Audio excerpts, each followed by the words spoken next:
Tourism മേഖലയിലെ പ്രധാന തസ്തികകളായ manager, receptionist ഉൾപ്പെടെ 41 തസ്തികകളിൽ സ്വദേശിവൽക്കരണം വരുന്നു. സൗദിയിലെ പ്രവാസി തൊഴിലാളികൾക്കിടയിൽ ചർച്ചയായി തുടങ്ങിയ പുതിയ വിഷയമാണ് ടൂറിസം മേഖലയിലെ ജോലികൾ സ്വദേശിവൽക്കരിക്കുന്നു എന്നുള്ളത്. സത്യത്തിൽ ഇതൊരു പുതിയ വാർത്തയല്ല.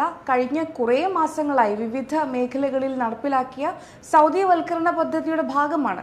എന്നാലും സൗദി ടൂറിസം മേഖലയിൽ ഇതുവരെ പ്രവാസികളായിരുന്നല്ലോ കൂടുതലായി ജോലി ചെയ്തിരുന്നത്. പെട്ടെന്നാണ് ഇനി ഈ മേഖലയിൽ സൗദികൾ കൂടുതൽ കടന്നു വരണമെന്ന തീരുമാനം സർക്കാരിന്റെ ഭാഗത്തു നിന്നുണ്ടാകുന്നത്.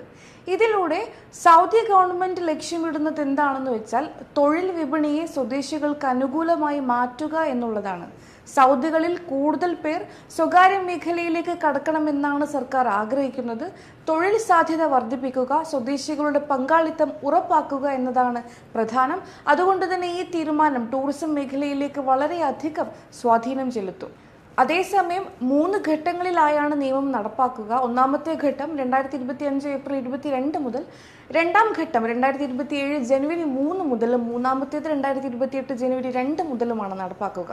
ഓരോ ഘട്ടവും നടപ്പാക്കാൻ ധാരാളം സമയമുള്ളതിനാൽ ഈ മേഖലയിൽ പ്രവർത്തിക്കുന്നവർക്ക് പുതിയ മേഖലയിലേക്ക് മാറാൻ ശ്രമിക്കുക പോലുള്ള തയ്യാറെടുപ്പുകൾ ആരംഭിക്കാവുന്നതാണ്.